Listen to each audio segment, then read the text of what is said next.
ఓం నమో వెంకటేశాయ.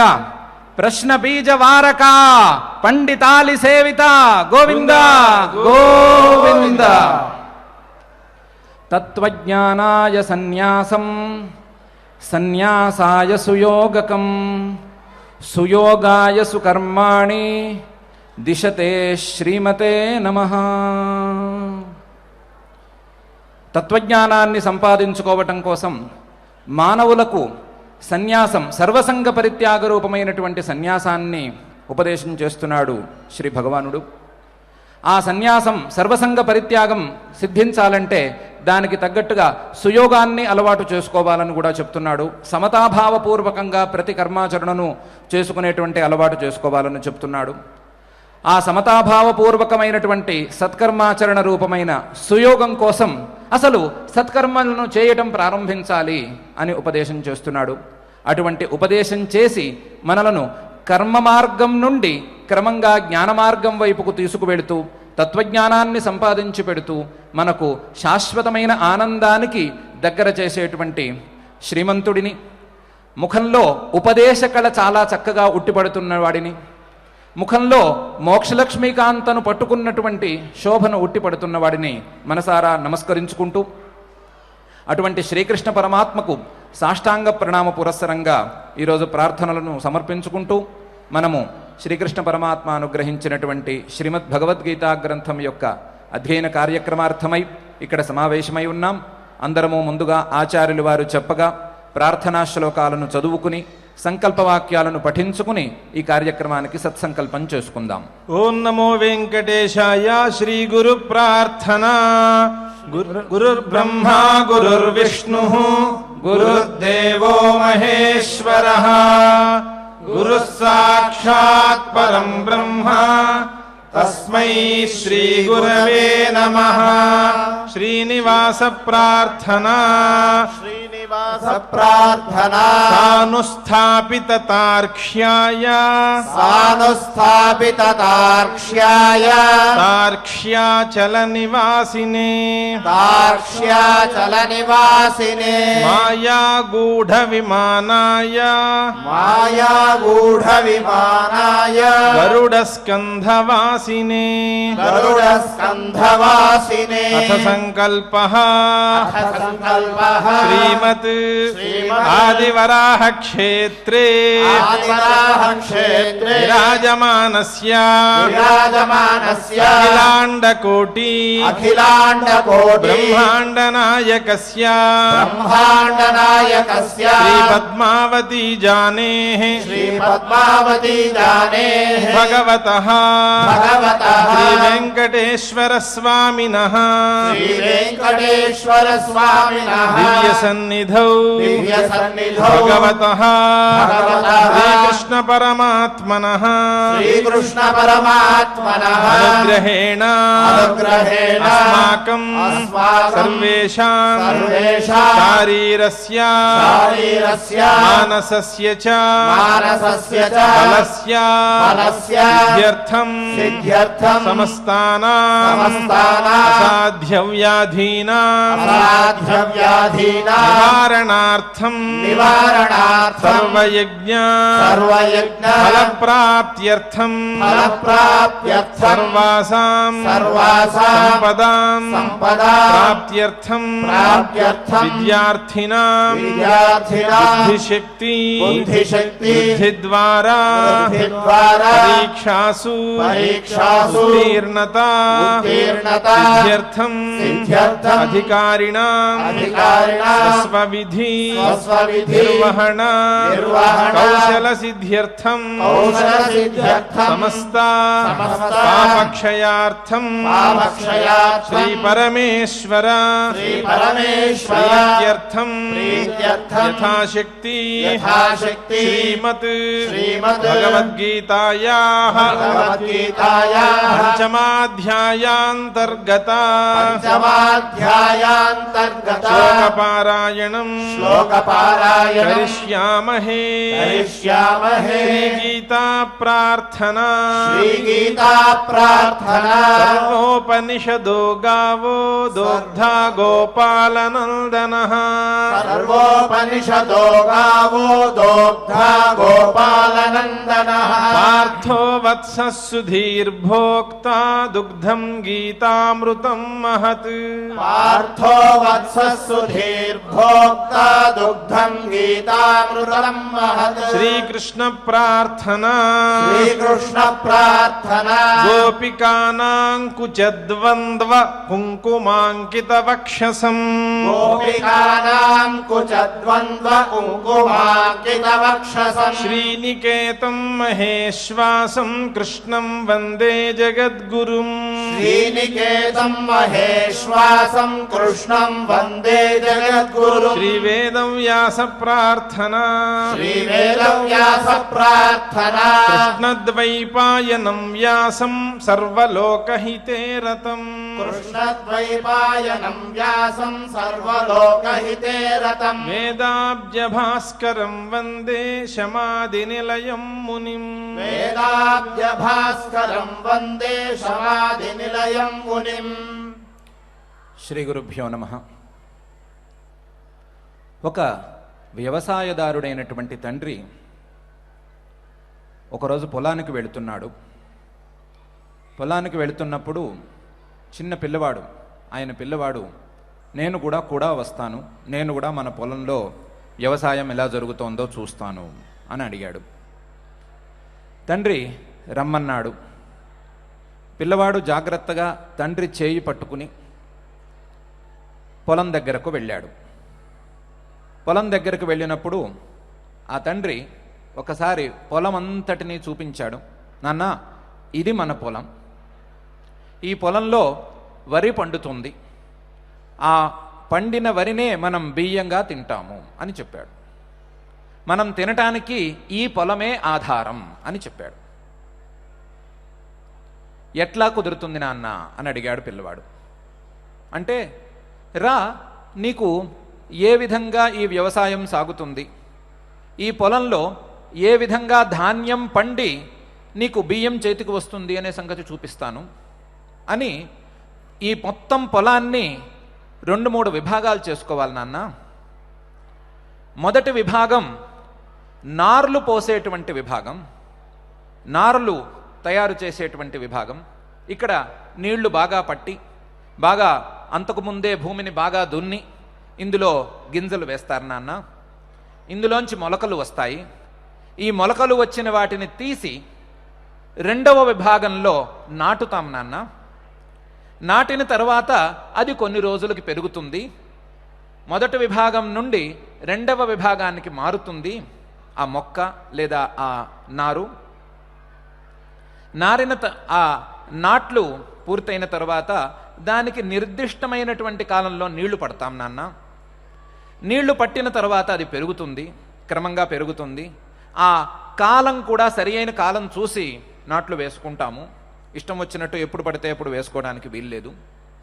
సరి అయిన ఎండ, సరి అయిన నీరు అందే కాలం చూసి నాట్లు నాటుతాము. అప్పుడు అది ఆ ఎండకు ఆ నీటికి చక్కగా పెరుగుతుంది. పెరిగిన తర్వాత దాన్ని ఏ రోజు కోయాలో చూసుకుని ఆ ధాన్యం కంకులు వచ్చిన తర్వాత, కంకులు కూడా పూర్తిగా రంగు మారుతూ గోధుమ రంగుకు వచ్చిన తరువాత జాగ్రత్తగా కోస్తాము. కోసి 3వ భాగానికి పట్టుకు వెళతాము. 3వ భాగానికి పట్టుకు వెళ్ళి దాన్ని అక్కడ నూర్పిళ్ళు చేసి, అంటే కంకుల నుండి ధాన్యాన్ని వేరు చేస్తాం. అప్పటికి మన చేతికి ధాన్యం అందినట్లు. ఆ ధాన్యం అందిన తరువాత ఆ ధాన్యం యొక్క తొక్కను తీసి, పైన ఉండేటువంటి తొక్కను తీసి మనం బియ్యాన్ని సంపాదిస్తాం అని చెప్పాడు. నాకు కాస్త కొద్దిగా చూపించు, నువ్వు చెప్పింది అర్థమైంది కానీ ఏ విధంగా ఈ ప్రక్రియ జరుగుతోంది అనే సంగతి చూపించు అని కూడా పిల్లవాడు అడిగాడు. పిల్లవాడిని ఈ విభాగాల నుండి ఒక్కొక్క విభాగం నుండి ఇంకొక విభాగానికి, ఇంకొక విభాగం నుండి ఇంకొక విభాగానికి తండ్రి తీసుకువెళ్తున్నాడు. తీసుకువెళ్తున్నప్పుడు పొలం గట్ల మీద పిల్లవాడు నడుస్తున్నాడు. అయితే పిల్లవాడికి నడక కొత్త, పొలం గట్ల మీద ఎలా నడవాలి అనేది పిల్లవాడికి కొత్త. అందువలన అడుగులు తడబడుతున్నాయి. ఆ తడబడే అడుగులను చూసిన తండ్రి ఈసారి పిల్లవాడు తన చేయి పట్టుకున్నాడు అని గ్రహించినా సరే ఆ పట్టు జారిపోతుందేమో అనే భయంతో తను పట్టుకున్నాడు. ఈసారి పిల్లవాడిని తండ్రి పట్టుకున్నాడు. అడుగులు జారిపోనివ్వకుండాను, తడబడనివ్వకుండాను, కింద పడనివ్వకుండాను, అడుగులు జారనివ్వకుండానే జాగ్రత్తగా మొదటి విభాగం, నారులు ఉండే విభాగం ఏమిటి అని చూపించాడు. రెండవది పెరిగే విభాగం ఏమిటి, దాన్ని మడి అని కూడా అంటారు కదా, ఆ మడులో రెండో మడి ఎలా ఉంటుంది.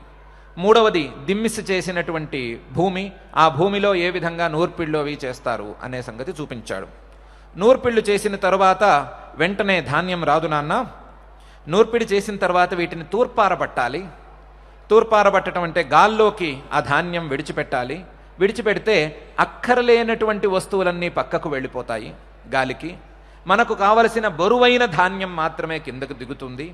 దిగిన తర్వాత ఆ ధాన్యం తీసుకుని దాన్ని తొక్క తీసి దానిలో ఉండే బియ్యపు గింజని మనం వండుకుని తింటాం నాన్న అని చెప్పాడు.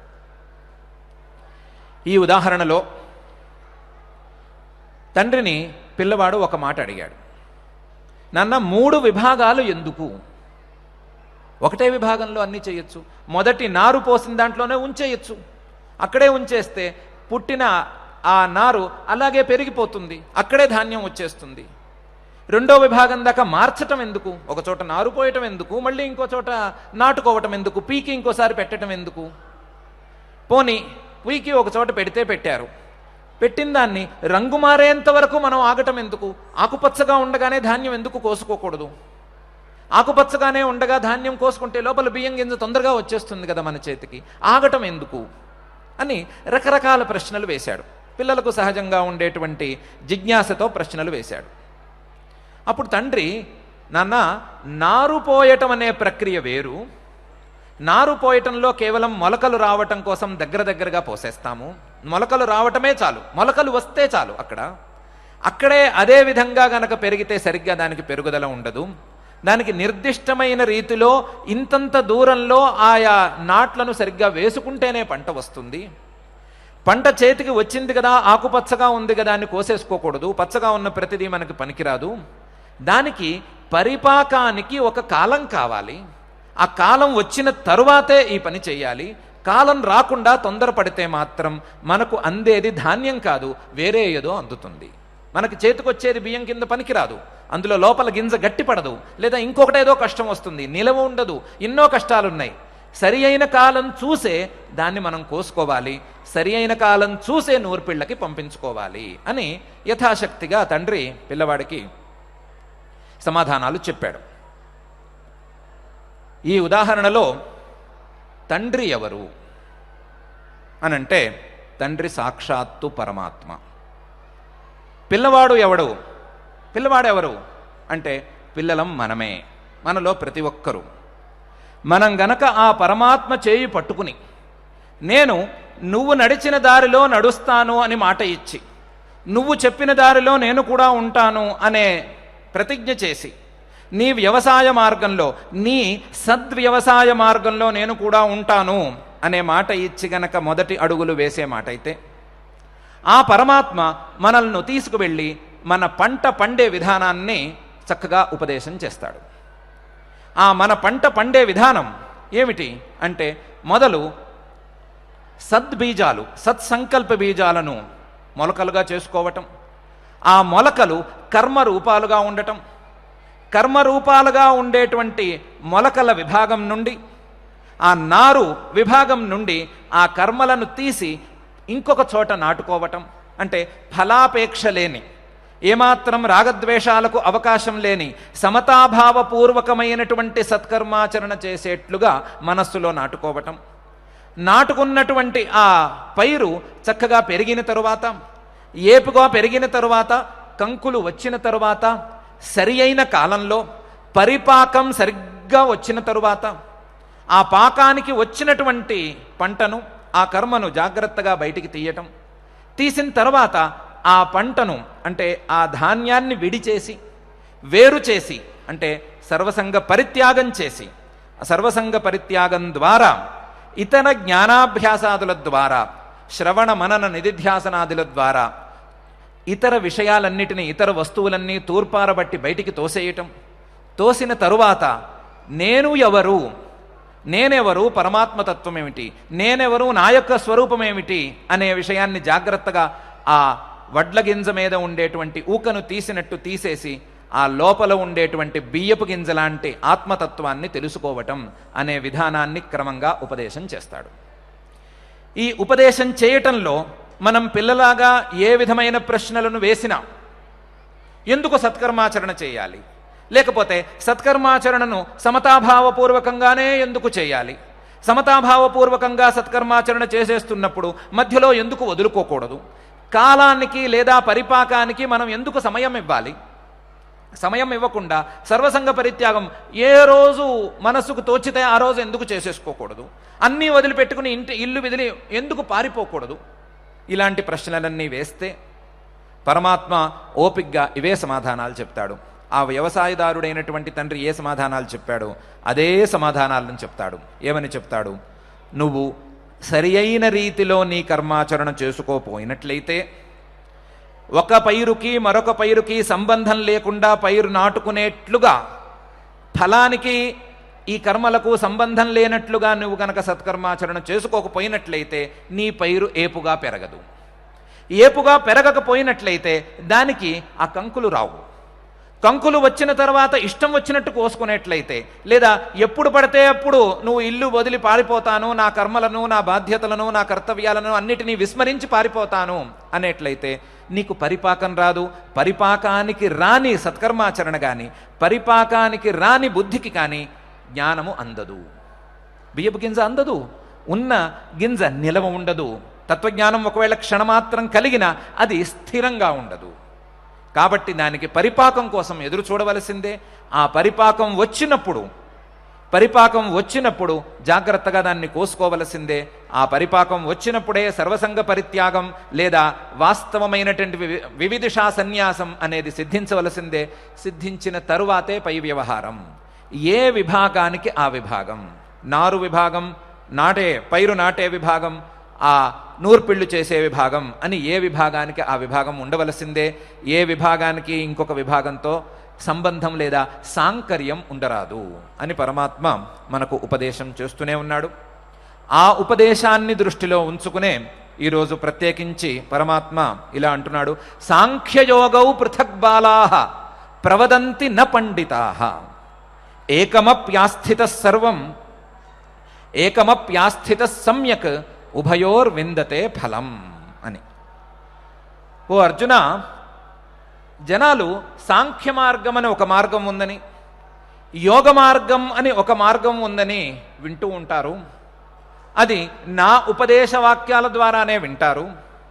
అందులో సాంఖ్యం అంటే సమీచీనాఖ్యాతి సంఖ్య అంటే తత్వజ్ఞానం. ఆ తత్వజ్ఞానం కోసం చేసేటువంటి సన్యాసం దాన్ని సాంఖ్యం అని అంటారు. సాంఖ్యం అంటే తత్వజ్ఞానం కోసం చేసేటువంటి సన్యాసం. ఆ సన్యాసం సిద్ధించాలంటే చేసేటువంటి కర్మయోగం అంటే సమతాభావపూర్వకంగా ఏ రకమైనటువంటి ఫలాపేక్ష లేకుండా చేసేటువంటి సత్కర్మాచరణ యోగం. ఈ సాంఖ్యం అనేది సన్యాసం అనేది వేరు అని, యోగం అంటే దానికి ఫలితం వేరు అని చాలామంది అనుకుంటారు. రకరకాలుగా ఉంటాయని అనుకుంటారు. సాంఖ్యయోగౌ పృథగ్ బాలాః ప్రవదంతి. ఈ రెండు వేరు అని చాలామంది చెబుతారు. ఈ రెండు వేరు ఫలితాలను ఇస్తాయి. యోగం అంటే సత్కర్మాచరణాన్ని మాత్రమే అర్థం తీసుకుని ఆ యోగానికి సత్కర్మాచరణకు ఏదో మంచి స్వర్గాదులు ఫలం అని చెబుతారు. లేకపోతే తత్వజ్ఞానానికి మోక్షమో లేదా శాశ్వతమైనటువంటి ఆనందమో ఫలితం అని చెబుతారు. పృథగ్వదంతి ఎవరు అంటే బాలాహ, అవివేకులు వీరు. వీరికి ఏమీ విషయం తెలియదు. పండితాస్తు నవదంతి, పండితులు ఇలా మాట్లాడరు. తత్వజ్ఞానం ఉన్నవాళ్ళు, తత్వజ్ఞానం గురించిన అవగాహన ఉన్నవాళ్ళు, తత్వజ్ఞానంతో పరిచయం ఉన్నవాళ్ళు ఇలా మాట్లాడరు. ఎందుకంటే ఏకమపి ఆస్థిత, సాంఖ్య మార్గం కావచ్చు, అంటే సన్యాసం కావచ్చు, లేదా యోగం సత్కర్మాచరణ కావచ్చు. ఈ రెండిట్లో దేన్ని పట్టుకున్నా ఏకమప్యాస్థిత సమ్యక్ బాగా పట్టుకున్నట్లయితే ఉభయోర్విందతే ఫలం, రెండిటి ఫలితాలను పొందగలుగుతాడు. రెండిటి ఫలితాలు పొందగలుగుతాడు అంటే రెండిటికి ఫలితాలు వేరువేరు లేవు. ఉభయోర్విందతే ఫలం, రెండిటికి కలిపి ఒకటే ఫలం, రెండిటికి కలిపి శాశ్వతమైనటువంటి ఆనందం, మోక్షం అనే ఒకటే ప్రయోజనం. ఆ ప్రయోజనం ఒకటే అయినప్పుడు దేన్ని పట్టుకున్నా సరే చక్కగా పొందుతాడు. దీన్ని వేరువేరుగా కొంతమంది అజ్ఞానులు, అవివేకులు చూస్తూ ఉంటారు, కానీ వేరుగా చూడవలసిన అవసరం లేదు. ఈ రెండు ఒకటే ఫలితాన్ని ఇస్తాయి, ఒకే ఫలితాన్ని ఇస్తాయి, వేరువేరు ఫలితాలను ఇవ్వవు అని చెప్తున్నాడు. ఏమంటున్నాడు? మనం చెప్పుకున్నటువంటి ఉదాహరణ ఏంటి, దానికి ఉపపాదకంగా పరమాత్మ యొక్క శ్లోకాన్ని ఏ రకంగా తీసుకొచ్చాము, పరమాత్మ యొక్క శ్లోకం యొక్క అభిప్రాయం ఏమిటి అనే విషయం ఇంకోసారి జాగ్రత్తగా చూసుకుంటే, పరమాత్మ గత శ్లోకంలో ఏమని చెప్పాడు? జ్ఞేయస్ స నిత్య సన్యాసి యో నద్వేష్టి న కాంక్షతి నిర్ద్వంద్వో హి మహాబాహో సుఖం బంధాత్ ప్రముచ్యతే అని చెప్పాడు. అంటే నిత్య సన్యాసి అంటే ఎవరు? నిత్య సన్యాసి అంటే ఎవరంటే ఎవరికైతే రాగద్వేషాలు లేవో, ఎవరికైతే ద్వంద్వభావనలు లేవో వారే నిత్య సన్యాసి అని చెప్పాడు. అంటే రాగద్వేషాలు లేకుండా, ద్వంద్వభావాలు లేకుండా ఎవరైతే సత్కర్మాచరణం చేసుకుంటారో వారే సన్యాసి. అంటే సర్వసంగ పరిత్యాగం అంటే వేరే ఏమీ లేదు, రాగద్వేషాలను విడిచిపెట్టుకోవటమే, ద్వంద్వభావనలను విడిచిపెట్టుకోవటమే అని చెప్పాడు. అదిలా కుదురుతుంది? ద్వంద్వభావనలను విడిచిపెట్టుకోవటం, రాగద్వేషాలను విడిచిపెట్టుకోవటం సన్యాసం అనేది నువ్వు చెబితే ఎలా నమ్ముతాము? సన్యాసం అంటే సర్వసంగ పరిత్యాగం, అన్నిటినీ విడిచిపెట్టుకోవటం అని కదా. ఆ అన్నిటినీ విడిచిపెట్టుకోవటం అనే దానికి ఫలితమేమో తత్వజ్ఞానం కదా. అన్నిటినీ విడిచిపెట్టుకోకుండా సత్కర్మాచరణం చేసుకుంటూ ఉంటే ఆ దారిలో ఉండటం కదా. రెండిటికి ఇంత ఫలం మధ్య వైపరీత్యం లేదా ఫలాల మధ్య అంతరం ఇంత దూరంగా ఉన్నప్పుడు రెండూ ఒకటే, లేదా సన్యాసం అంటే ఇదే అని నువ్వు ఎలా చెప్తావయ్యా అని అడుగుతారేమో. అలా అడగద్దు. అసలు నేను ద్వితీయాధ్యాయంలో ఏం చెప్పానో ఒకసారి గుర్తు తెచ్చుకోండి. ద్వితీయాధ్యాయంలో నేనేం చెప్పాను అంటే, లోకేస్మిన్ ద్వివిధానిష్ఠ పురా ప్రోక్త మయానఘ జ్ఞానయోగేన సాంఖ్యానాం కర్మయోగేన యోగినాం అని చెప్పాను. లోకంలో రెండు దారులున్నాయి, రెండు విధాలైనటువంటి ఒక దారి ఉంది. దారులు ఉన్నాయంటే మళ్ళీ అదే ప్రశ్న వస్తుంది. ద్వివిధా నిష్ఠ, రెండు రకాలుగా ఉండే ఒక దారి ఉంది. అది ఒకటి సాంఖ్య మార్గం, మరొకటి కర్మయోగ మార్గం. జ్ఞానయోగేన సాంఖ్యానాం కర్మయోగేన యోగినాం రెండు రకాలుగా చెప్పాను నేను అని ద్వితీయాధ్యాయంలో ఒకసారి చెప్పాను కదా. మరి జ్ఞానయోగం, కర్మయోగం అని లేదా సాంఖ్యమని సత్కర్మాచరణ మార్గమని రెండు ఉన్నాయి. ఆ రెండూ కలిపి ఒకే దారిలో భాగాలు అని ఇంతకు ముందే చెప్పి ఉండగా ఈ సందేహం ఎందుకు వస్తోంది? అక్కడే నేను చెప్పేశాను కదా, ద్వితీయాధ్యాయంలోనే చెప్పేశాను కదా. ఒకవేళ మీకు అక్కడ ద్వివిధ అంటే రెండు రకాలుగా ఉంది అనే పదం వినంగానే ఏదో రెండు దారులు ఉన్నాయి అనే భ్రమ కలిగినట్లయితే, రెండు దారులు ఉన్నాయి, రెండు దారులలో ఒక దారి వెళితే ఇటు వెళతాం, ఇంకో దారిలో వెళితే ఇంకో వైపు వెళతాం అనే భ్రమ కలిగితే అది వినేవాడి తప్ప అయినప్పటికీ నేనే దాన్ని సరిచేస్తాను. ఎలా సరిచేస్తాను అంటే, రెండు దారులు కావు, ఒకటే దారి. ఏ రకంగా ఒకటే దారి అంటే, రెండిటికీ ఫలితం ఒకటే. సాంఖ్య మార్గానికి లేదా యోగ మార్గానికి ఫలితం ఒకటే. సాంఖ్య మార్గానికి అంటే సర్వసంగ పరిత్యాగం చేసుకుని తత్వజ్ఞానం కోసం ప్రయత్నం చేసేటువంటి దారికి, అదే తత్వజ్ఞానం కోసం సమతాభావపూర్వకంగా సత్కర్మాచరణ చేసుకునేటువంటి దారికి భేదం ఏముంది? భేదమేం లేదు. ఒకే పొలంలో విభాగాలు ఉన్నట్లుగా మొదటి విభాగంలో కేవలం సత్కర్మాచరణలు ఉన్నాయి, రెండవ విభాగంలో సమతాభావపూర్వకమైనటువంటి సత్కర్మాచరణలు ఉన్నాయి. మూడవ విభాగానికి వెళ్ళిన తరువాత కాలం సరిగ్గా అనుమతించిన తరువాత, పరిపాకం పూర్తిగా కుదిరిన తరువాత మూడవ విభాగంలో ఆ ధాన్యాన్ని విడదీయటం అనేది వస్తుంది. అంతవరకు విడదీయటం లేదు. అంతవరకు దాన్ని రక్షించుకోవలసిందే, దాన్ని శ్రద్ధగా కాపాడుకోవలసిందే. ఏ పక్షులు ఆ ధాన్యాన్ని తినకుండా, ఏ పురుగు ఆ ధాన్యానికి పట్టకుండా కాపాడుకోవలసిందే. అట్లాగే ఇక్కడ కూడా కర్మాచరణ మార్గాన్ని కూడా చక్కగా కాపాడుకోవలసిందే. కర్మాచరణ మార్గం ద్వారా, సత్కర్మ మార్గం ద్వారా ఆ సన్యాసం అనేది సిద్ధిస్తుంది. సన్యాసం సిద్ధించిన తర్వాత తత్వజ్ఞానం సిద్ధిస్తుంది. ఈ రకంగా చూసుకుంటే రెండు ఒకే దారిలో ఉండేటువంటి భాగాలు. అందువలన రెండు దారులోని ఎవరైనా చెప్పారా, ఎవరైనా అర్థం చేసుకున్నారా, నా మాట ద్వారా కానీ ఇంకెక్కడా ఉన్న మాట ద్వారా కానీ రెండు దారులోని అర్థం చేసుకున్నారా, వారికి వివేకం లేనట్లే. అందుకనే సాంఖ్య యోగౌ పృథగ్ బాలా ప్రవదంతి. సాంఖ్యం వేరు, యోగం వేరు, సన్యాసం వేరు, కర్మయోగం వేరు అనే సంగతి భిన్న భిన్న మార్గాలు అని అవివేకులు అంటారు. నా పండితా, తెలిసిన వాళ్ళు ఎవరు ఇలా అనరు. ఈ రెండిట్లో ఏదో ఒక దారిని పట్టుకున్నట్లయితే ఏకమప్యాస్థిత సమ్యక్, ఏ దారిని పట్టుకున్నా, ఏదో ఒక దారిని పట్టుకున్నా ఉభయోర్విందతే ఫలం, రెండిటి యొక్క ఫలితాన్ని పొందగలుగుతాడు. అదేంటి అలా చెప్తున్నారు? రెండిట్లో ఏదో ఒక దారి అంటే ఏ దారి అని తేల్చాలి కదా అనంటే, అందుకనే సమ్యక్ అనే మాట పరమాత్మ వేశాడు. నీ అధికారానికి తగ్గట్లుగా, నీ అర్హతకు, నీ యోగ్యతకు తగినట్లుగా ఒక దారిని ఎంచుకుని ఆ దారిలో నువ్వు చక్కగా గనక శ్రద్ధగా ఉన్నట్లయితే నీకు రెండు దారుల ఫలితము అందుతుంది. ఆ ఒక దారి ఎలా మనం ఎంచుకోవాలి అనంటే పరమాత్మ ఏమంటున్నాడు? నీకు చిత్తశుద్ధి కలిగిందా, మనస్సు శుభ్రంగా గురువాక్యాల మీద, వేదాంత వాక్యాల మీద ఏకాగ్రతగా నిలిచి ఉందా, సరే పైకెళ్ళు. ఏకాగ్రత రాలేదు, చెప్పిన విషయాలలో సందేహాలే మళ్ళీ మళ్ళీ కలుగుతున్నాయి, ఏం చేయాలో అర్థం కావటం లేదు, నమ్మాలా వద్దా, అసలు ఇదంతా ఉందా, పరమాత్మ తత్వం ఇవన్నీ ఉన్నాయా లేవా అని సందేహాలే కలుగుతున్నాయి. నీ మనసు శుభ్రపడలేదు కాబట్టి సత్కర్మాచరణ మార్గంలో ఉండిపోవాలి.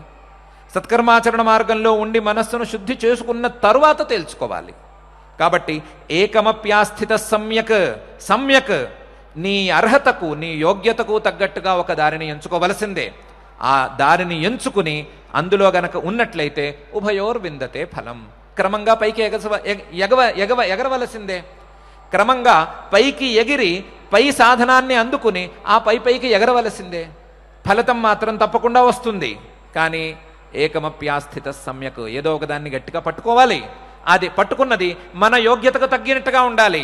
పట్టుకున్న దాన్ని వదలకుండా గట్టిగా చేసుకునేటువంటి ప్రయత్నము ఉండాలి. ఈ ప్రయత్నంతో గనక చేసుకున్నట్లయితే, ఈ రకమైనటువంటి ఒక మార్గాన్ని ఎంచుకున్నట్లయితే అన్ని మార్గాలు అందినట్లే.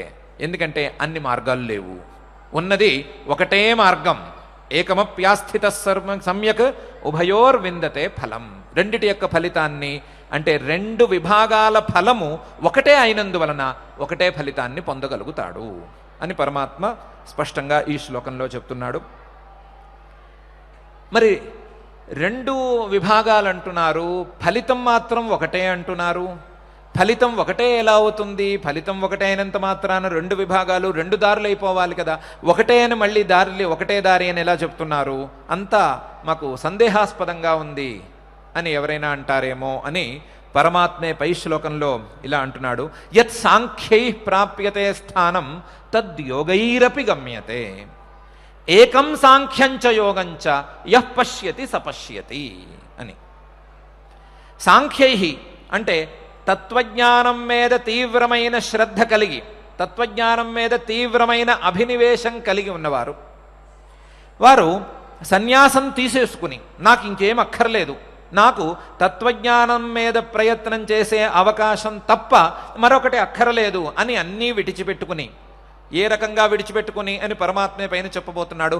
మనసా సర్వకర్మాణి మనసా సన్యస్యాస్తే, మనస్సుతో విడిచిపెట్టుకుని, కేవలం భౌతికంగా విడిచిపెట్టుకోవటం అని కాకుండా మనస్సుతో మానసికమైనటువంటి సంబంధాలన్నిటినీ కూడా విడిచిపెట్టుకుని కేవలం తత్వజ్ఞానం మీద మాత్రమే శ్రద్ధ కలిగి ఉండి సన్యాసాన్ని తీసుకున్న వాళ్ళు, సన్యాసాశ్రమాన్ని కానీ ఆ సన్యాసాన్ని కానీ శ్రద్ధగా పాటించుకుంటూ తత్వజ్ఞానం మీదనే దృష్టి పెట్టిన వాళ్ళు ఏ ఫలితాన్ని పొందుతారో యత్ సాంఖ్యై ప్రాప్యతే స్థానం తత్ యోగైరపి గమ్యతే. అదే ఫలితాన్ని, అదే స్థానాన్ని సత్కర్మాచరణ మార్గంలో చక్కగా ప్రయత్నం చేసుకుంటున్న వాళ్ళు కూడా పొందుతారు. ఎలా పొందుతారు అంటే, సాంఖ్య మార్గం అంటే సన్యాసం తీసుకున్న వాళ్ళు ఒక అడుగు ముందుకు పొందుతారు, సత్కర్మాచరణ మార్గంలో ఉన్నవాళ్ళు ఒక అడుగు తర్వాత పొందుతారు. సత్కర్మాచరణ మార్గంలో ఉన్నవాళ్ళు ఒకసారి సన్యాసం దాకా వెళ్ళి సన్యాసం ద్వారా అందుకుంటారు. మొదటి మెట్టు మీద ఉన్నవాడు రెండవ మెట్టు ఎక్కి మూడవ మెట్టు ఎక్కుతాడు, రెండవ మెట్టు మీద ఉన్నవాడు మూడవ మెట్టు ఎక్కేస్తాడు. ఒక్క అడుగు తేడా. ఆ అడుగు ఎంతకాలం పడుతుంది, ఎంత దూరం ఉంటుంది అనే విషయం మనకు అక్కర్లేదు. 2 అడుగులు, ఒక అడుగు సత్కర్మాచరణ మార్గం, రెండవ అడుగు ఆ సన్యాస మార్గం. ఇక్కడ అడుగు వేసినా సరే రెండవ అడుగు కింద సన్యాసానికి వేయవలసిందే. సన్యాసం మీద అడుగు ఉన్నవాళ్ళు మూడవ అడుగు అయినటువంటి తత్వజ్ఞానం మీదకు వేసేస్తారు. కాబట్టి యత్ సాంఖ్యై ప్రాప్యతే స్థానం తద్యోగైరపి గమ్యతే. సాంఖ్యంతో, సన్యాసంతో ఏ ఫలితాన్ని సాధించాలో ఆ ఫలితాన్ని యోగంతో కూడా సాధించవచ్చు. లేదా యోగ మార్గంలో ఉన్నవాళ్ళు కూడా అదే ఫలితాన్ని సాధిస్తారు. సత్కర్మాచరణను సమతాభావపూర్వకంగా చేసుకునేవారు కూడా అదే ఫలితాన్ని సాధిస్తారు. అందువలన రెండిటి ఫలితం ఒకటే అని తేలిపోయింది. అడుగుల దూరమే తప్ప ఫలితం ఒకటే అని తేలింది. ఫలితం ఒకటే అని తేలటం వలన ఏకం సాంఖ్యంచ యోగంచ, సాంఖ్యం కానీ యోగం కానీ ఒకటే. ఒకటే ఎలా అయింది? ఒకే ఫలితాన్ని ఇస్తున్నాయి. ఒకే దారి, ఒకే దారిలో 2 రాళ్ళు, లేదా ఒకే మెట్ల సోపాన క్రమంలో 2 మెట్లు, అంతే తప్ప ఇది వేరు అది వేరు. ఇక్కడ కాలు పెట్టినవాడు ఎటో పారుతాడు, ఇంకొక సాంఖ్యం మీద కాలు పెట్టినవాడు ఇంకెటో వెళతాడు అనేటువంటి భ్రమలక్కర్లేదు. ఏకం సాంఖ్యంచ యోగంచ యః పశ్యతి సపశ్యతి. ఎవరైతే దీన్ని ఇలా అర్థం చేసుకుంటారో, ఎవరైతే దీన్ని ఇలా చూడగలుగుతారో, ఈ సాంఖ్య మార్గానికి యోగ మార్గానికి కలిపి ఒకటే ప్రయోజనం అని ఎవరైతే అర్థం చేసుకోగలుగుతారో, ఎవరైతే దాన్ని చూడగలుగుతారో వారే నిజంగా అర్థం చేసుకున్నట్టు, వారే నిజంగా చూస్తున్నట్లు. ఏకం సాంఖ్యంచ యోగంచ యః పశ్యతి సపశ్యతి అని అన్నాడు. ఏమంటున్నాడు ప్రత్యేకించి ఈ శ్లోకంలో అంటే, యత్ సాంఖ్యై ప్రాప్యతే స్థానం తద్యోగైరపి గమ్యతే అని అన్నాడు. సన్యాసం తీసుకున్నవారు సన్యాసాశ్రమంతో, వివిధిషా సన్యాసంతో లేదా సర్వసంగ పరిత్యాగంతో తత్వజ్ఞానం కోసం తీవ్రమైన అభినివేశంతో ప్రయత్నం చేసుకునేవారు ఒక స్థిరమైనటువంటి ప్రయోజనాన్ని పొందుతున్నారు. స్థానం తిష్టత్యస్మిన్నితి స్థానం, ఇక్కడి నుంచి కదిలే అవకాశం లేనటువంటి స్థానం అది. అటువంటి స్థిరమైన స్థానాన్ని పొందుతున్నారు వీరు. అదే ఫలితాన్ని, స్థిరమైనటువంటి అదే స్థానాన్ని, అదే తత్వజ్ఞానాన్ని కర్మయోగంలో ఉన్నవాళ్ళు కూడా పొందుతారు. కర్మయోగం అంటే ఏమిటి అని ఇంతకుముందే చాలాసార్లు చెప్పుకున్నాం.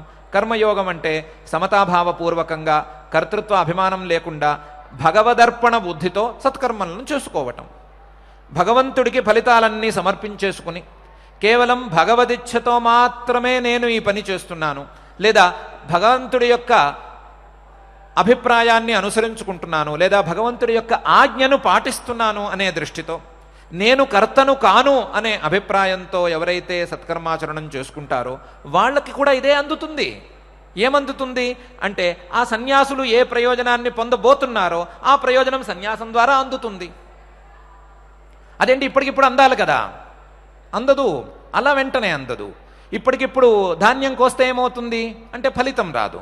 అలాగే ఎప్పుడు పడితే అప్పుడు సన్యాసం పుచ్చుకుంటే ఏమవుతుంది? సరి అయిన వైరాగ్య భావము, సరి అయినటువంటి నిర్ద్వంద్వ భావం రాకుండా సన్యాసం పుచ్చుకుంటే ఏమవుతుంది అంటే వ్యర్థమవుతుంది. ఎందుకు పనికి రాకుండా పోతుంది. అందువలన అలా పనికిరాదు. మరి పుచ్చుకున్న వారి పరిస్థితి ఏమిటి అంటే, వారు అనేక జన్మలలో సాధనం చేసుకుని, అనేక జన్మలలో సత్కర్మాచరణను చేసుకుని, వారి యొక్క చిత్తాన్ని శుద్ధి చేసుకుని, వారి యొక్క యోగాన్ని అభివృద్ధి చేసుకుని ఈ స్థితికి వచ్చి ఉన్నారు. వారికి మాత్రం అది పనికి వస్తుంది. అలాంటి ఉత్తమమైనటువంటి సాధకులకు ప్రత్యేకించినటువంటి ఆశ్రమం అది.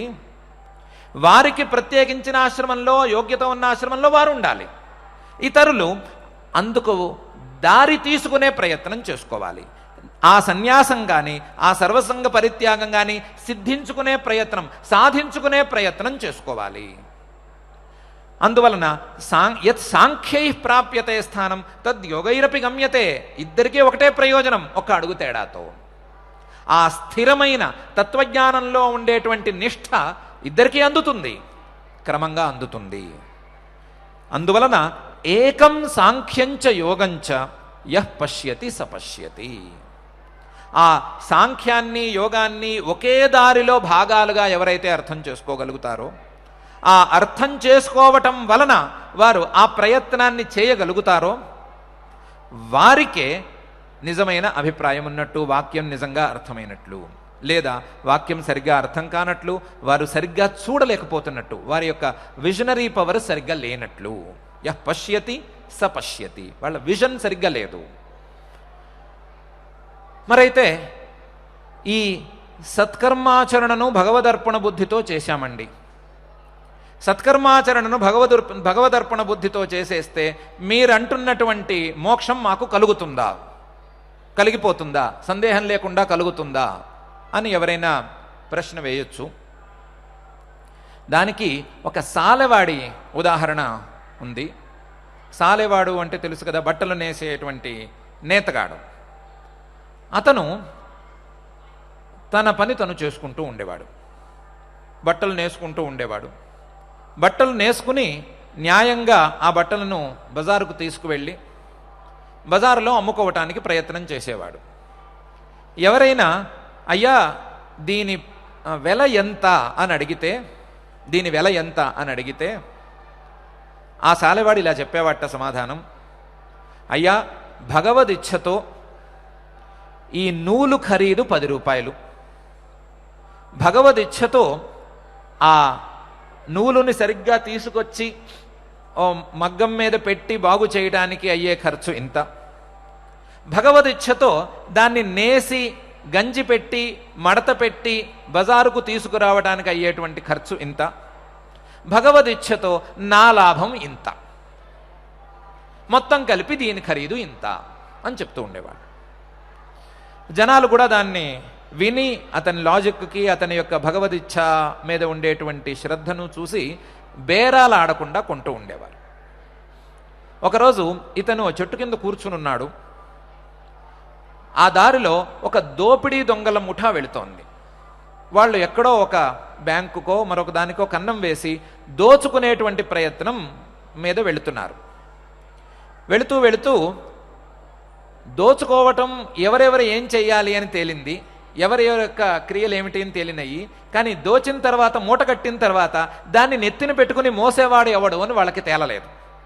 తేలకపోవటం వలన ఈ బకరాన్ని చూసి వీడెవడో కాసి నోరు మూసు కూర్చున్నాడు, పిలిస్తే వచ్చేట్లా ఉన్నాడని వీడిని రారా అన్నారట. అంటే భగవదిచ్ఛతో ఎవరో నన్ను పిలుస్తున్నారు అనుకుని వీడు లేచి ముందుకు వెళ్ళిపోయాడు.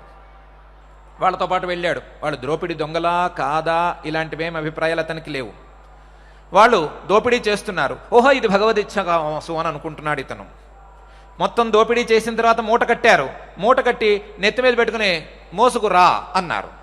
ఓహో భగవదిచ్ఛతో వీళ్ళు ఈ మాట చెప్తున్నారు, నేను కూడా భగవదిచ్ఛ కోసం దీన్ని ఇలాగే మోస్తాను అని అతను మోసుకుంటూ వస్తున్నాడు. నిదానంగా అడుగులేస్తున్నాడు. వాళ్ళు తొందర పెడుతున్నారు కానీ అలవాటు లేకపోవటం వలన నిదానంగా అడుగులేస్తున్నాడు. ఇంతలో పోలీసులు వెంటబడ్డారు. పోలీసులు వెంటబడంగానే వాళ్ళు దొంగలందరూ పారిపోయారు. పాపం ఈ సాలెవాడు మాత్రం మిగిలిపోయాడు. 2 కారణాలు. ఒకటి, దొంగలు పరిగెత్తేంత వేగంగా పరిగెత్తే దమ్ము ఇతనికి లేదు. రెండోది, నెత్తి మీద బరువు ఉంది ఆ మూట. దాంతో పోలీసులకి మూటతో సహా దొరికిపోయాడు. పోలీసులు, ఎవర్రా నువ్వెవరివి, నువ్వెందుకు ఎక్కడి నుంచి తీసుకొస్తున్నావు అంటే, అయ్యా భగవదిచ్ఛతో కొంతమంది నన్ను రమ్మని పిలిచారు, నేను కూడా భగవదిచ్ఛతో వెళ్ళాను, వారు భగవదిచ్ఛతో దోపిడీ చేశారు, భగవదిచ్ఛతో దోపిడీ చేసిన మూటంతా నేను ఎత్తిన పెట్టారు, నేను భగవదిచ్ఛతో మోస్తున్నాను, వాళ్ళు రమ్మన్న వైపుకు భగవదిచ్ఛతో వెళుతున్నాను అని చెప్పేట. పోలీసులు ఊరుకుంటారా? వాళ్ళన్నారు, భగవదిచ్ఛతో నిన్ను శ్రీకృష్ణ జన్మస్థానానికి తీసుకెళ్తాం రా అని పిలుచుకెళ్ళారు. లోపలేశారు. విచారణ సాగుతోంది. కోర్టులో విచారణ సాగుతోంది. విచారణ సాగుతూ ఉండగా మొత్తం ఊళ్ళో ఉన్న వాళ్ళందరూ వచ్చేసారట. వచ్చి జడ్జి గారికి చెప్పారు, జడ్జి గారికి ఏమని చెప్పారు, అయ్యా వాడు చాలా అమాయకుడండి, చాలా మంచివాడండి, తప్పులు చేయడు, ఏదో పొరపాటు జరిగింది, పొరపాటు జరగటం వల్ల అలా అయి ఉండొచ్చు తప్ప వాడు దొంగతనం చేసే అవకాశం లేదు, మీరు వాడిని జాగ్రత్తగా చూసి విచారించుకుని ఏం చేయాలో నిర్ణయించుకోండి అని ప్రార్థించారు జడ్జి గారిని. జడ్జి గారు ఇంకా లాయర్లు వాళ్ళు వీళ్ళు ఏమొద్దు, ఏం జరిగిందో నువ్వే చెప్పరా అన్నట్ట. అతను చెప్పాడు, అయ్యా నేను భగవదిచ్ఛతో చెట్టు కింద కూర్చునున్నాను, భగవదిచ్ఛతో కొంతమంది నన్ను పిలిచారు, భగవదిచ్ఛతో వాళ్ళు దోపిడీ చేశారు, భగవదిచ్ఛతో నా నెత్తిన మూట పెట్టారు, భగవదిచ్ఛతో నేను పరిగెత్తుతున్నాను, భగవదిచ్ఛతో పోలీసులు వచ్చారు, భగవదిచ్ఛతోనే వాళ్ళందరూ పారిపోయారు, భగవదిచ్ఛతో నేను దొరికాను, భగవదిచ్ఛతో నన్ను జైల్లో పెట్టారు, భగవదిచ్ఛతో మా ముందు నిలబెట్టారు. ఇంత చెప్పాడు. ఇంత చెప్పిన తర్వాత ఈ ఊళ్ళో వాళ్ళ సాక్ష్యం అంతా విన్న తర్వాత జడ్జి గారికి వీడు తప్పు చేయలేదేమో అని అనిపించిందిట. అందుకని తీర్పు కూడా భగవదిచ్ఛతో వీడు తప్పు చేయలేదని నమ్మి భగవదిచ్ఛతో వీడిని విడుదల చేసేస్తున్నాము అని రాసేశాడు. ఎక్కడి నుంచి వచ్చింది ఈ రకమైన ధైర్యం లేదా ఈ రకమైన ఫలితం? ఈ ఏమీ తెలియని అతని పని అతను చూసుకునేటువంటి అమాయకుడైన సాలెగాడికి ఎక్కడి నుంచి వచ్చింది? సాలెవాడికి ఎక్కడి నుంచి వచ్చింది? వాడు మనలాగా ఏమన్నా పెద్ద పెద్ద విషయాలు చదువుకున్నాడా, పెద్ద పెద్ద చదువులు చదువుకున్నాడా, ఇంకో రకంగా ఉన్నాడా? ఏమి అతని బలం, ఏమి అతని యొక్క ధైర్యం? ఒకే ఒక ధైర్యం. ఏమిటి? నేను ఏం చేసినా, నేను ఏ పని చేసినా అది భగవంతుడి ఇచ్ఛ మాత్రమే.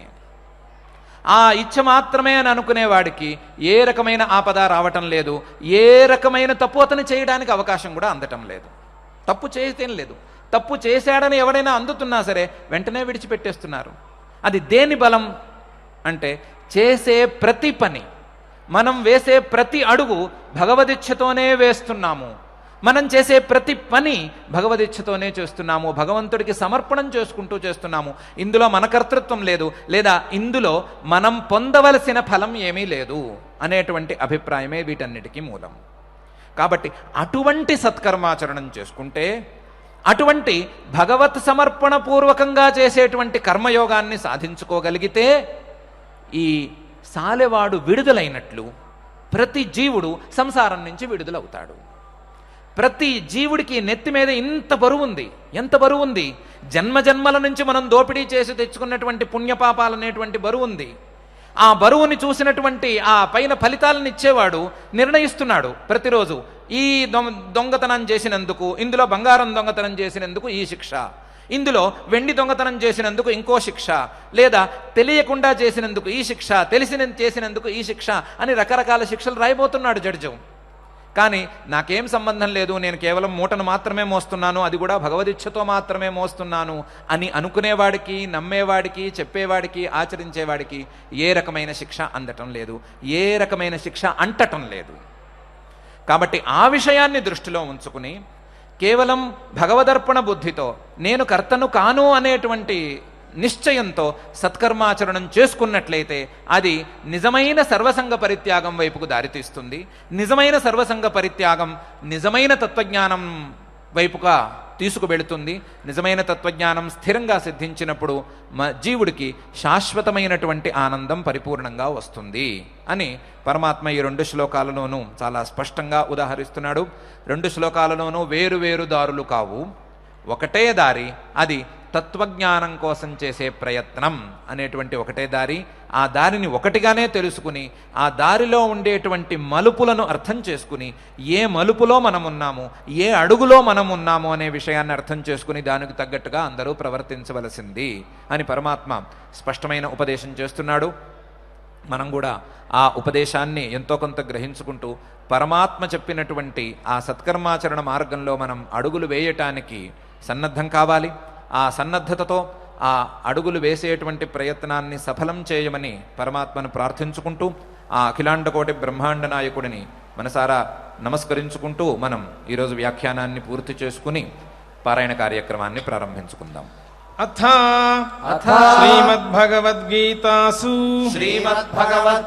ఉపనిషత్సు బ్రహ్మ విద్యాయాం యోగశాస్త్రే శ్రీకృష్ణార్జున సంవాదే కర్మ సన్యాస యోగో నామ పంచమోऽధ్యాయః సన్యాసయోగో నామ పంచమోऽధ్యాయః.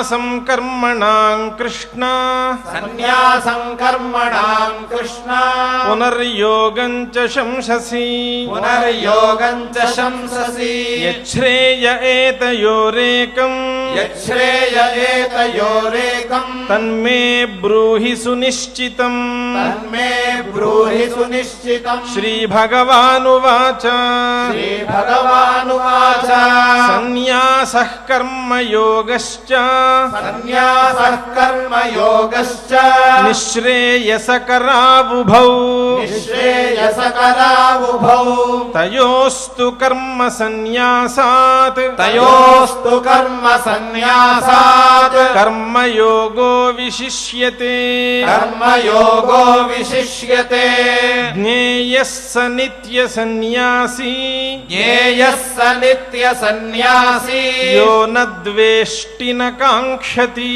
యో న ద్వేష్టి న కాంక్షతి నిర్ద్వంద్వో హి మహాబాహో నిర్ద్వంద్వో హి మహాబాహో సుఖం బంధాత్ ప్రముచ్యతే సుఖం బంధాత్ ప్రముచ్యతే సాంఖ్యయోగౌ పృథక్ బాలాః సాంఖ్యయోగౌ పృథక్ బాలాః ప్రవదంతి న పండితాః ప్రవదంతి న పండితాః ఏకమప్యాస్థితః సమ్యక్ ఏకమప్యాస్థితః సమ్యక్ ఉభయోర్విందతే ఫలం ఉభయోర్విందతే ఫలం యత్సాంఖ్యైః ప్రాప్యతే స్థానం యత్సాంఖ్యైః ప్రాప్యతే స్థానం తద్యోగైరపి గమ్యతే తద్యోగైరపి గమ్యతే ఏకం సాంఖ్యం చ యోగం చ ఏకం సాంఖ్యం చ యోగం చ యః పశ్యతి స పశ్యతి యః పశ్యతి స పశ్యతి సన్యాసస్తు మహాబాహో సన్యాసస్తు మహాబాహో దుఃఖమాప్తుమయోగతః దుఃఖమాప్తుమయోగతః యోగయుక్తో మునిర్బ్రహ్మ యోగయుక్తో మునిర్బ్రహ్మ నచిరేణాధిగచ్చతి నచిరేణాధిగచ్చతి యోగయుక్తో విశుద్ధాత్మా యోగయుక్తో విశుద్ధాత్మా విజితాత్మా జితేంద్రియః విజితాత్మా జితేంద్రియః ధారయన్ బ్రహ్మణ్యాధాయ కర్మాణి బ్రహ్మణ్యాధాయ కర్మాణి సంగం త్యక్త్వా కరోతి యః సంగం త్యక్త్వా కరోతి యః లిప్యతే న స పాపేన లిప్యతే న స పాపేన పద్మపత్రమివాంభసా పద్మపత్రమివాంభసా కాయేన మనసా బుద్ధ్యా కాయేన మనసా బుద్ధ్యా కేవలైరింద్రియైరపి కేవలైరింద్రియైరపి యోగినః కర్మ కుర్వంతి యోగినః కర్మ కుర్వంతి సంగం త్యక్త్వాత్మశుద్ధయే సంగం త్యక్త్వాత్మశుద్ధయే యుక్తః కర్మఫలం త్యక్త్వా యుక్తః కర్మ ఫలం త్యక్త్వా శాంతిమాప్నోతి నైష్ఠికీం శాంతిమాప్నోతి నైష్ఠికీం అయుక్తః కామకారేణ అయుక్తః కామకారేణ ఫలే సక్తో నిబధ్యతే ఫలే సక్తో నిబధ్యతే సర్వకర్మాణి మనసా సర్వకర్మాణి మనసా సన్యస్యాస్తే సుఖం వశీ సన్యస్యాస్తే సుఖం వశీ నవద్వారే పురే దేహి నవద్వారే పురే దేహి నైవ కుర్వన్న కారయన్ నైవ కుర్వన్న కారయన్ న కర్తృత్వం న కర్మాణి న కర్తృత్వం న కర్మాణి లోకస్య సృజతి ప్రభుః లోకస్య సృజతి ప్రభుః న కర్మఫల సంయోగం న కర్మ ఫల సంయోగం స్వభావస్తు ప్రవర్తతే స్వభావస్తు ప్రవర్తతే నాదత్తే నాదత్తే కస్యచిత్ పాపం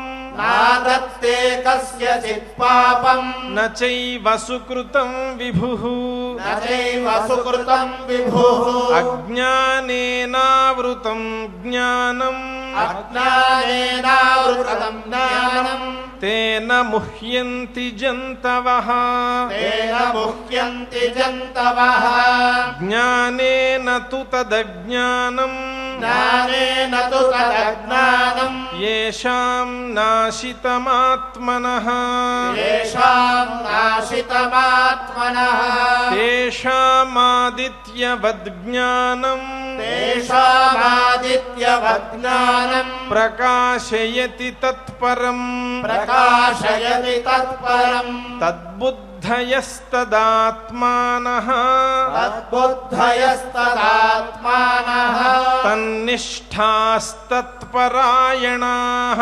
తన్నిష్ఠాస్తత్పరాయణాః గచ్చంత్య పునరావృత్తిం గచ్చన్త్య పునరావృత్తిం జ్ఞాన నిర్ధూత కల్మషాః జ్ఞాననిర్ధూతకల్మషాః విద్యా వినయ సంపన్నే విద్యా వినయ సంపన్నే బ్రాహ్మణే గవిహస్తిని బ్రాహ్మణే గవిహస్తిని శుని చైవ శ్వపాకే చ శుని చైవ స్వపాకే చ పండితాః సమదర్శినః పండితాః సమదర్శినః ఇహైవ తైర్జితః సర్గః ఇహైవ తైర్జితః సర్గః యేషాం సామ్యే స్థితం మనః యేషాం సామ్యే స్థితం మనః నిర్దోషం హి సమం బ్రహ్మ నిర్దోషం హి సమం బ్రహ్మ తస్మాద్ బ్రహ్మణి తే స్థితాః తస్మాత్ బ్రహ్మణి తే స్థితాః న ప్రహృష్యేత్ ప్రియం ప్రాప్య న ప్రహృష్యేత్ ప్రియం ప్రాప్య నోద్విజేత్ ప్రాప్య చాప్రియం నోద్విజేత్ ప్రాప్య చ ప్రియం స్థిరబుద్ధిరసమ్మూఢః స్థిరబుద్ధిరసమ్మూఢః బ్రహ్మవిద్ బ్రహ్మణి స్థితః బ్రహ్మవిద్ బ్రహ్మణి స్థితః బాహ్యస్పర్శేష్వసక్తాత్మా బాహ్యస్పర్శేష్వసక్తాత్మా విందత్యాత్మని యత్సుఖం విందత్యాత్మని యత్సుఖం సబ్రహ్మయోగయుక్తాత్మా సబ్రహ్మయోగయుక్తాత్మా సుఖమక్షయమశ్నుతే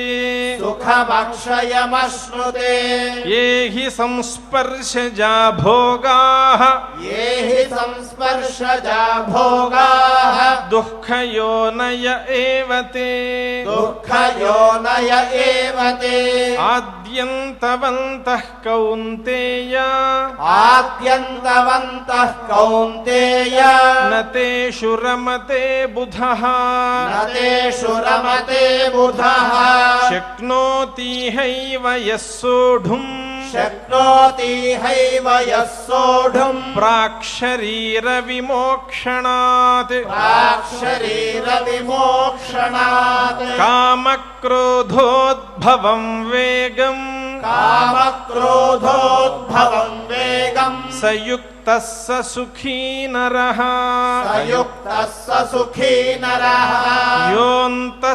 సుఖోऽन्तరారామः యోऽन्तः సుఖోऽन्तరారామः తథాంతర్జ్యోతిరేవ యః తథాంతర్జ్యోతిరేవ యః స యోగీ బ్రహ్మ నిర్వాణం సయోగి బ్రహ్మ నిర్వాణం బ్రహ్మభూతోధిగచ్చతి బ్రహ్మభూతోధిగచ్చతి లభంతే బ్రహ్మ నిర్వాణం లభంతే బ్రహ్మ నిర్వాణం ఋషయః క్షీణకల్మషాః ఋషయః క్షీణకల్మషాః ఛిన్నద్వైధాయతాత్మానః ఛిన్నద్వైధాయతా विदितात्मानः सर्वभूतहिते रताः सर्वभूतहिते रताः कामक्रोधवियुक्तानां कामक्रोधवियुक्तानां यतीनां यतचेतसां यदीनां यतचेतसाम् अभितो ब्रह्मनिर्वाणम् अभितो ब्रह्मनिर्वाणम् वर्तते विदितात्मनाम् वर्तते विदितात्मनाम् स्पर्शान् कृत्वा बहिर्बाह्यान् स्पर्शान् कृत्वा बहिर्बाह्याम् चक्षुश्चैवान्तरे भ्रुवोः चक्षुश्चैवान्तरे भ्रुवोः प्राणापानौ समौ कृत्वा प्राणापानौ समौ कृत्वा नासाभ्यन्तरचारिणौ नासाभ्यन्तरचारिणौ यतेन्द्रियमनोबुद्धिः यतेन्द्रियमनोबुद्धिः मुनिर्मोक्षपरायणः मुनिर्मोक्षपरायणः विगतेच्छाभयक्रोधः विगतेच्छाभयक्रोधः यः सदा मुक्त एव सः यः सदा मुक्त एव सः भोक्तारं यज्ञतपसां भोक्तारं यज्ञतपसाम् सर्वलोकमहेश्वरम् सर्वलोकमहेश्वरम् सुहृदं सर्वभूतानां सुहृदं सर्वभूतानां ज्ञात्वा मां शान्तिमृच्छति ज्ञात्वा मां शान्तिमृच्छति इति श्रीमद्भगवद्गीतासु इति श्रीमद्भगवद्गीतासु उपनिषत्सु उपनिषत्सु ब्रह्मविद्यायां ब्रह्मविद्यायां योगशास्त्रे योगशास्त्रे श्रीकृष्णार्जुनसंवादे श्रीकृष्णार्जुनसंवादे कर्मसन्न्यासयोगो नाम पञ्चमोऽध्यायः कर्मसन्न्यासयोगो नाम పంచమోऽధ్యాయः పంచమాధ్యాయం మొత్తాన్ని చక్కగా పారాయణం చేసుకున్నాం. ఇప్పుడు నామ సంకీర్తన కార్యక్రమానికి వెళదాం. తిరుపతి దేవస్థానం వారి శ్రీ వెంకటేశ్వర సంగీత నృత్య కళాశాల అధ్యాపకులు శ్రీమాన్ మండ అనంతకృష్ణ గారు వేణుగానం మీద కనకదాసు గారు రచించినటువంటి కృష్ణా నీ బేగనే బారో అనే కీర్తనను గానం చేస్తారు.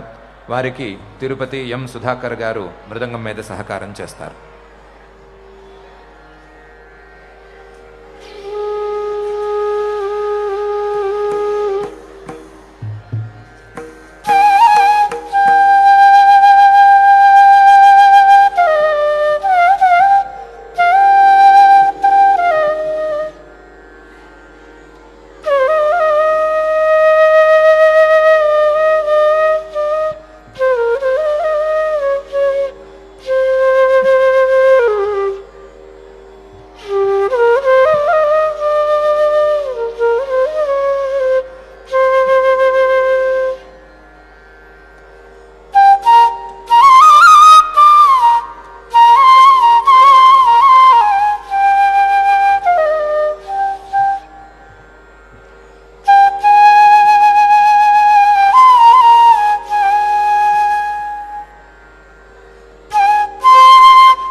చక్కగా వేణువాద్యం మీద మనము కనకదాసు గారి సంకీర్తనను విన్నాము. ఇప్పుడు ఆచార్యుల వారితో కలిసి మనం మంగళాంతంగా ఈ కార్యక్రమాన్ని పూర్తి చేసుకుందాం.